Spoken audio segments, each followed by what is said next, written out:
अपने पितरों के लिए श्रद्धा से किए गए मुक्ति कर्म को श्राद्ध कहते हैं। उन्हें तृप्त करने की प्रक्रिया को तर्पण कहा जाता है। तर्पण करना ही पिंडदान करना है। भाद्रपद की पूर्णिमा से अश्विन कृष्ण की अमावस्या तक कुल 16 दिन तक श्राद्ध रहते हैं। इन 16 दिनों के लिए हमारे पितृ सूक्ष्म रूप से हमारे घर में विराजमान होते हैं। पितृपक्ष 29 सितंबर से प्रारंभ हो रहा है और यह 14 अक्टूबर तक चलेगा। आइए जानते हैं पितृपक्ष की तिथियों के बारे में। इस साल पितृपक्ष की तिथियाँ, श्राद्ध की विधि, नियम, मंत्र और कैसे करो पितरों को प्रसन्न। श्राद्ध के जरिए पितरों के तृप्ति के लिए भोजन पहुंचाया जाता है और पिंडदान व तर्पण करके उनकी आत्मा की शांति की कामना की जाती है।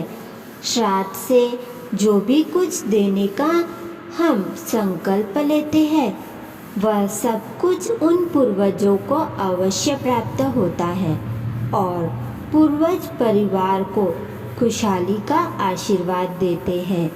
जिस तिथि में जिस पूर्वज का स्वर्गवास हुआ होता है उस तिथि को श्राद्ध किया जाता है। उनकी परलोक गमन की तिथि ज्ञान ना हो उन सबका श्राद्ध अमावस्या को किया जाता है। पौराणिक ग्रंथों के अनुसार श्राद्ध में श्राद्ध करने की विधि होती है। यदि पूरी विधि विधान से श्राद्ध कर्म न किया जाए तो मान्यता है कि वह श्राद्ध कर्म निष्फल होता है और पूर्वजों की आत्मा अतृप्त रह जाती है। शास्त्र सम्मत ज्ञान यही है कि किसी सुयोग्य विद्वान ब्राह्मण के जरिए ही श्राद्ध कर्म, पिंडदान या तर्पण करवाना चाहिए। श्राद्ध कर्म में पूरी श्रद्धा से ब्राह्मणों को दान दिया जाता है। साथ ही यदि किसी गरीब और ज़रूरतमंद की सहायता भी आप कर सकते हैं तो बहुत पुण्य मिलता है। उसके साथ साथ गाय, कुत्ते, कौवे और पशु पक्षियों के लिए भी भोजन का एक अंश जरूर डालना चाहिए। उन्हें भोजन डालते समय अपने पितरों का स्मरण करना चाहिए। मन ही मन उन्हें श्राद्ध ग्रहण करने का निवेदन भी करना चाहिए। यदि संभव हो तो गंगा नदी के किनारे पर श्राद्ध कर्म करवाना चाहिए, नहीं तो घर पर ही इसे किया जा सकता है। जिस दिन श्राद्ध हो उस दिन ब्राह्मणों को भोजन करवाना चाहिए। भोजन के बाद दान दक्षिणा भी देने से उन्हें संतुष्टि मिलती है।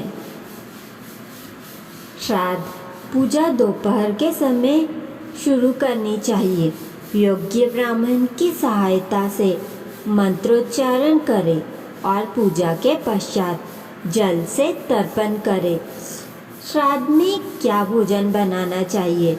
श्राद्ध करने के लिए किसी भी ब्राह्मण को आमंत्रित करें, भोजन करवाए और अपने यथा सामर्थ्य के अनुसार दक्षिणा भी दे। श्राद्ध के दिन अपने सामर्थ्य या इच्छानुसार खाना बनाए। यदि आप जिस व्यक्ति का श्राद्ध कर रहे हैं तो आपको उनकी पसंद के मुताबिक खाना बनाना चाहिए तो यह उचित रहेगा। श्राद्ध के दिन लहसुन, प्याज रहित सात्विक भोजन ही रसोई में बनाना चाहिए, जिसमें उड़द की दाल, बड़े, चावल, दूध, घी से बने पकवान, खीर, मौसमी सब्जी जैसे तोरई, लौकी, शीतफल, भिंडी, कच्चे केले की सब्जी बनाना चाहिए।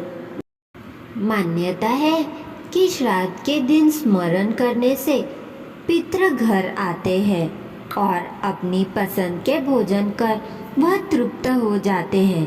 खाने में लहसुन और प्याज का इस्तेमाल ना करें। पितृपक्ष में किए जाने वाले कुछ विशेष उपाय।